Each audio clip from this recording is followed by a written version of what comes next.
Hey, what's up guys, my name is Charlie. Today we're going to be reacting to some more Nostalgia Critic, and it's going to be old versus new Nutty Professor. Oh boy, I didn't even know there was an old Nutty Professor movie, so to speak. I know the new one, Nutty Professor, was not really new, but it had Eddie Murphy in it. That one was okay, I actually really enjoyed that.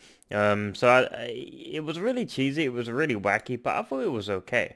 Then again, it's no counting for bad taste. I've got terrible taste in movies, like I said, but I actually thought Eddie Murphy's performance in that was okay. It was a decent movie. I mean, it didn't win any bloody Oscars, not to my knowledge. But it was, meh. It was a good movie to watch. When you got some popcorn, a couple of beers, and if you like Eddie Murphy's sort of performance, sort of stuff, his wacky stuff. But yeah, let's see what Nostalgia Critic has to say about it.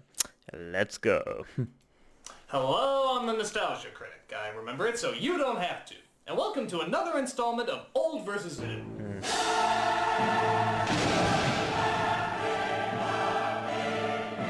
Oh boy, here we go. Say, what do Eddie Murphy and Jerry Lewis have in common? Well, they both can be comedic geniuses when they're not being ungodly annoying. But they both had a movie that seemed to define a good chunk of their careers. Coming to America, and that's they just great. so happened to be the That's a exact great same movie. The Nutty Professor. Yeah, this was bizarre but good. Both these films in many ways are considered comedy classics, and it's one of the few remakes that's said to be just as good as the original. But which one is better? Which one has more comedy, better characters, and the better story? Well, it looks like once again I'm gonna have to decide because you mindless apes can't think for yourselves. This is Old vs. New, the Nutty Professor.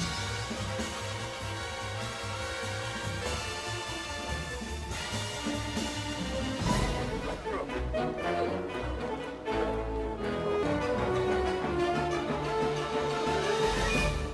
Now, the categories on this are going to be a little condensed, seeing how there's no action scenes, villains, and so on and so forth. Yeah. Also, I'm going to work backwards. I'm going to start with story this time because in comedies like these, the main character is the main focus, so we'll leave that for the last. Okay. Anyway, with all that said, let's start with story.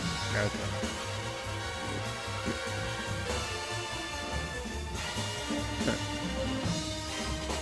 Story. Now, of course, the story of the Nutty Professor is a retelling of the classic Jekyll and Hyde. Except here, it's played up for laughs. A goofy scientist creates a potion that transforms him into the exact opposite of what he is. So instead of being awkward, nerdy, and not good-looking, he's the suave, cool, and attractive swinger named Bud. Turned into fucking But he James also Bond. turns into a jerk, hurting others to make himself feel better and caring about nothing except himself. The new version is pretty much the same outline except for a few big differences, and I mean big. Instead of making Eddie Murphy into just a nerdy scientist, they added a couple 100 pounds to him as well, adding even more to how socially unpopular he can be. This works a little better when it comes to why the professor wants to transform. In the original, he's sort of beat up by one of the students, which I gotta admit the idea alone on that is pretty funny. But here it's played up a little bit more for laughs. In the new one, he's heckled by a comedian played by Dave Chappelle. And even though the jokes made are funny as well, you really feel the heartbreak he's going through, as he's publicly laughed at and humiliated in front of his date. Boy, so fat every time I turn around, it's his birthday. You must be on this new diet, Slim Slow. I bet I cut his fat ass open and bleed chocolate milk. Now we know what's eating Gilbert Grape, don't we? I haven't seen something so hard to watch since Benzai videotaped himself shaving his pubic hair. No! God! Get it off screen! Jesus! Now, both versions take advantage of the split personality. In the Lewis version, his personalities are constantly crossing over, making for some awkward moments, which I have to admit are handled a little better than in the Murphy version. In the Murphy version, he starts to cross over too, but it's only right before he switches back, and even then he tries to make an excuse for it. Your lip is swollen. Oh, my lip. Oh, that happens every time what kind of lipstick do you have on? Chanel. Oh, yeah, that happens every time I have Chanel lipstick on my lips. You gonna have to go catch a cab, and I gotta go to the drugstore and get some Benadryl and Kaopectic. Excuse me, have a pleasant evening. Bye-bye. In the Lewis version, it's a little different. Totally Eddie Well, that's what I've been Murphy. trying to get you to understand. Actually, I've never had, what I mean is,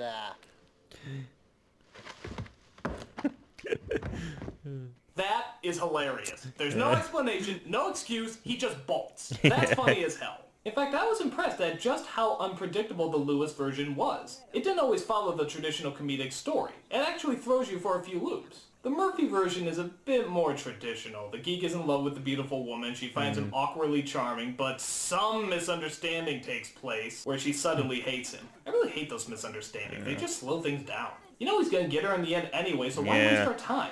In the original, though, we get a lot more unexpected stuff. For example, when he first takes the potion, you expect him to start looking suave and good-looking. But instead... What the hell? How funny is that? He actually turns into a monster first, actually making it look like they're gonna go for the traditional Jekyll and Hyde story. And then from his point of view, we see everybody staring at him like he's something they've never seen before. Only to find out that by this point he's transformed into the swinger Buddy Love. So they weren't looking at him out of fear, they were looking at him because they were so blown away by his coolness. That's really clever. But sadly, a lot of these comedic stunts don't always add up in accordance to the story. For example, how come he never goes through that transformation scene again? He just appears as Buddy Love from then on. Also, there's jokes like this that don't really fit into the tone the film is trying to create. Here, enjoy yourself. It's a cute sort of cartoony joke, but there's never any other jokes like it. So it's sort of out of place. Reminds There's me a couple of, jokes like that. Some of them just don't fit in as well as you'd think they would. Plus, Evil Dead there's just sort of some weird scenes style. like this where the girlfriend would just go out of focus. Army of the Dead. Why? Is her hotness just breaking the fabric of space and time? You could argue that's supposed to be symbolic, but this is a Jerry Lewis movie, not a Eraserhead. The Lord knows he does sort of look like that woman with the chipmunk cheeks. Also, I never quite got the ending to this movie. He makes a big, really well put together speech about being yourself just as he's being exposed to everybody. Yet later it looks like the girlfriend sneaks a couple of bottles of the formula for herself. Is she gonna sell them? Is she gonna use them on Lewis again? Yeah, Either way, why not? doesn't that Make a sort bit of go of- against the moral make a and buck the or two. characters of the story for that matter? They just never ever make this clear. Explain, movie! Explain! Okay, that's just a little one. For as more conventional as the new one is, it does keep everything on the same tune. It knows what kind of movie it's trying to get across, and it keeps it all on the same level. Both films are very hit and miss when it comes to their jokes, in my opinion, but when they work, they really work. But the new one seems to tie them together a little better. And while I admire the original for taking risks and trying all sorts of various jokes, the jokes are just all over the place, and don't always have focus. Well, it was Tough call, but I Jerry am gonna Lewis, go with the so- Eddie Murphy version. It's just more focused and knows what it wants to be. Point goes to the new. Well, thank you very Of much. course. I'm fatter. Flattered. Okay, so Murphy's version, Now, of as funny as course. the main characters are, the supporting cast is the only thing that can make them funnier. And both these movies had a really funny supporting cast. Here they are.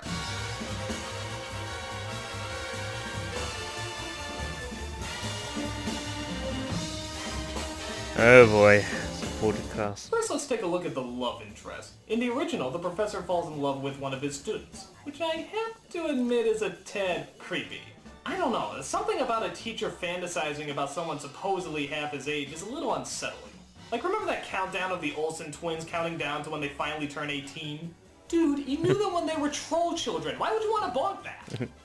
And actually, I used the word supposedly half his age because... Is it me, or does it look like she's 30? In fact, all of them look like they're in their 30s. These are college students? True. They're about as authentic as the high school students in 90210. And Yeah, have they about look just a as bit many old, black don't people they? in the school, too. The Murphy version was a tad more realistic. I mean, for one, they have black people. In this one, she was a student, but she was a grad student, as well as serving as a teacher, so you can sort of buy that she would be a little bit older. But now the downside to her is that the character is a little generic. Not bad or anything, but she just didn't stick out that much. The Lewis version was a little bit more interesting. She was a no-nonsense gal who was direct and always spoke her mind. And even though she hated Buddy Love, there was something that drew her into him, which even she herself can't explain. Why does that I kinda hair like remind me this of because we don't know if Martian's it's Buddy's Attack? charm that That draws sort her of in, hair or the robot fact that she alien sees thing. a little bit of the professor in him. Either way, it makes the story much more interesting. How about the bully? Again, in both versions, they're both hilarious, but Dave Chappelle gets a lot more screen time, and is thus allowed to be a lot more funny. Plus, is it me, or is this the best revenge in the history of revenges? You're so funny the way you take a person's personal defect and flip it around. That didn't even work with me doing it to you, Reggie. Look at Reggie's gums and teeth. Look like his mother had an affair with Mr. Ed. Reggie's mama is so fat. Her blood type is rock and roll. Oh. Ladies and gentlemen, Reggie has left the building. Now, be honest. Don't some of you wish you could do this to Dave Chappelle? Oh, How Jesus. dare you leave the Chappelle Show? That show was in its prime! How dare you only give us a few seasons, you damn comedic genius! But I have to admit, the bully from the original is pretty funny too.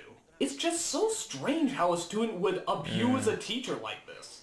And that wasn't very nice when you said that my practice was stupid. No, I might have meant that I was stupid in assuming that practice was stupid. Naughty, naughty, naughty. Now, was Teacher. Well, no, Naughty, naughty. Well, you must realize that. You must realize what you do.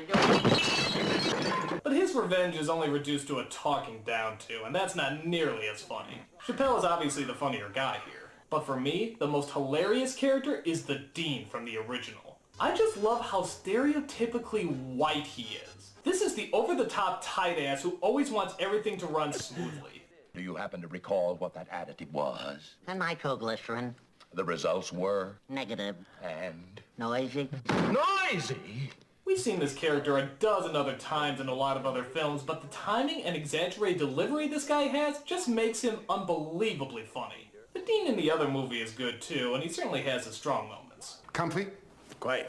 Anything I can get for you? Juice, coffee, rack of lamb? But this guy is just so memorable. Watch how quickly he switches moods. I saw young Phipps the other day. You recall Arnold Phipps was in my class that day. Oh, yes, really? What did he have to say? Well, he said he's feeling much better and that the bandages should be off in about 2 weeks. Oh, well, exactly. That's exactly what Whoa, that was you weird. are a menace. That was like a millisecond, and that's funny as hell. Now, some of you might be wondering about the family in the newer version, who's all played by Eddie Murphy. It's hard to say whether or not Eddie Murphy I should plays all the include characters. them, seeing how they're all the same person. I don't know. I think it's sort of cheating to include them personally, but even if I did include them, I would still lean towards the Lewis version. As funny as they are, they seem a little bit more distracting. He did the same than they with do Coming to helping. America. I mean, it is humorous, but not hilarious. I'm just And the admiring the haircut. effects more than I am the actual comedy. Shop scene. With that said, I'd lean towards the Lewis version. Because even though they have fewer characters than the Murphy version, they're still so damn memorable. And don't get me wrong, the ones in the Murphy version are too, but these characters seem to be written a little tighter and are a little bit more direct. Which means you get a lot more comedy out of them and at a faster pace. Though I guess logically that means they do a better job at participating to the humor of the film. And that gets my vote. Point goes to the Lewis version. Okay. What's right is right.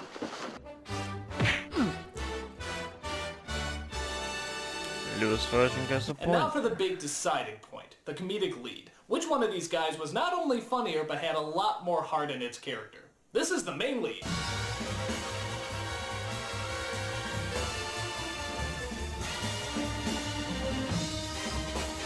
Main lead. And this is another one that's hard to choose because both these guys are hilarious in their own right. They can get a little grating at times, but for the most part, they're just gold. But we gotta make a decision here, so let's start with both of them as the professor. Both Murphy and Lewis do a great job creating these innocent yet socially unpopular people. Lewis focuses more on the goofiness of the character, Well, just don't do something. Sit there.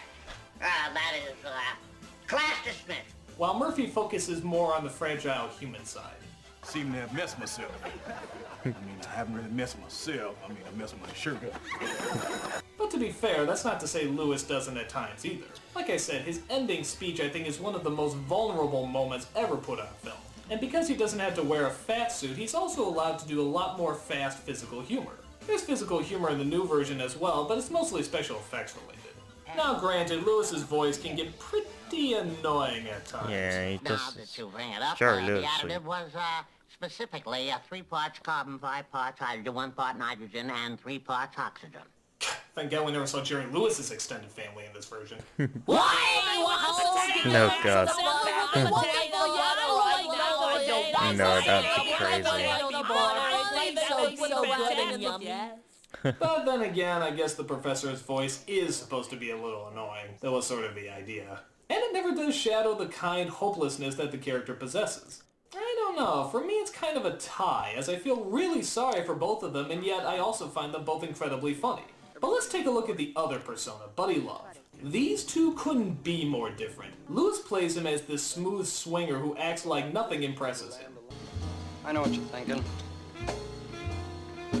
Where's he been all my life, right?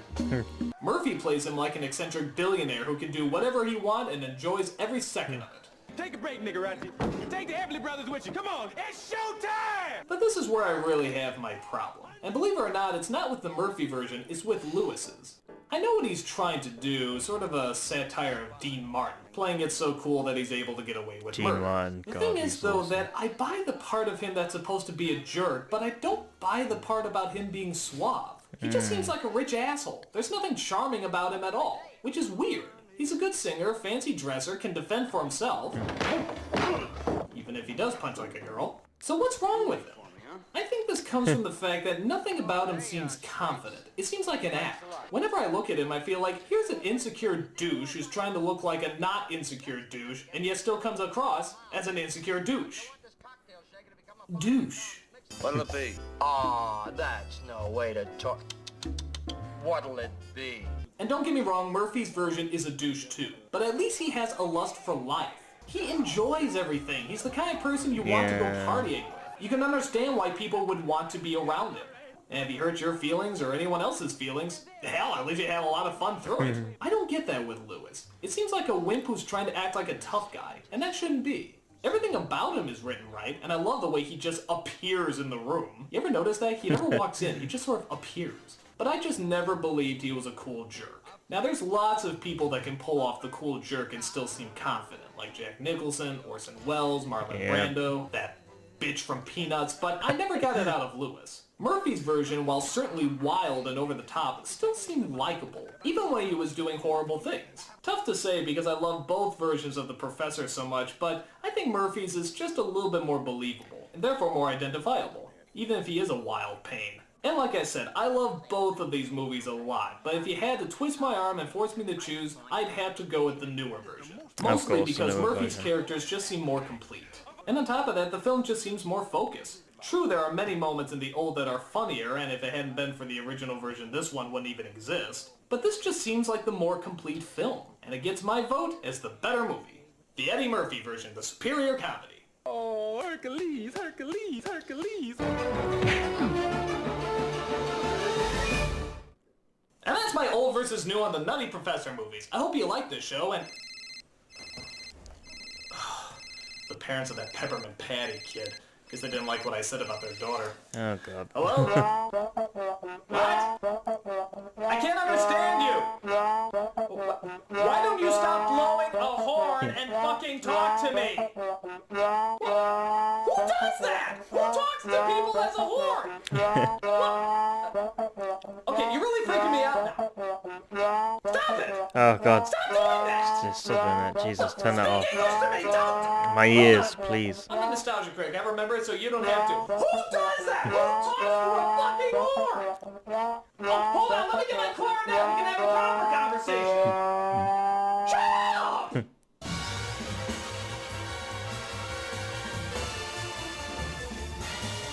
Okay. I think that's the end. Hercules, Hercules. Hercules. That's the end of the video. Yeah, I didn't even know there was an old Nutty Professor sort of movie, so to speak. That's quite shocking. I only knew the Nutty Professor, the new one, with Eddie Murphy. And I know Eddie Murphy's quite a performer. I mean, he's been like in a lot of movies. But what was the other movie he was in? That Platoon Marsh or something like that. Platoon Marsh Land or whatever. God knows what that. That was a weird film where he owned a bar and he was a clone or something like that. I can't remember.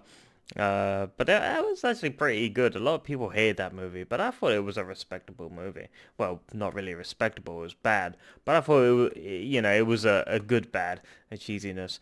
But yeah, I mean, Eddie Murphy's been in a lot of movies. A lot of movies he's been in. So I haven't really heard from like Eddie Murphy sort of recently, like from a movie. Has he been in any recent movies lately in 2019? Because I haven't really heard much from his career lately. That's what happens. You got famous actors and then they suddenly go silent after so many years. They'll do a lot of famous movies and then suddenly they just go silent. It's a shame. But I haven't really heard much of Eddie Murphy's career lately. No sort of movies he's been doing or anything like that.